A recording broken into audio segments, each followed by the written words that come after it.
Hello everyone, welcome back to my channel. এখন আমি সন্ধ্যার জলখাবার বানাবো, তা ভাবলাম কি বানানো যায়। পরে আমি দেখলাম যে আমি দুপুরে গাছ থেকে একটা বেগুন নিয়ে আসছিলাম, তা বেগুনটা রয়ে গেছে, আমি দুপুরে কিছুই করিনি।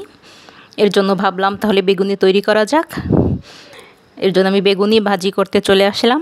আর বেগুনি ভাজি করার জন্য যে পুরটা তৈরি করেছি, তাতে আমি দিয়েছি বেসন দিয়েছি।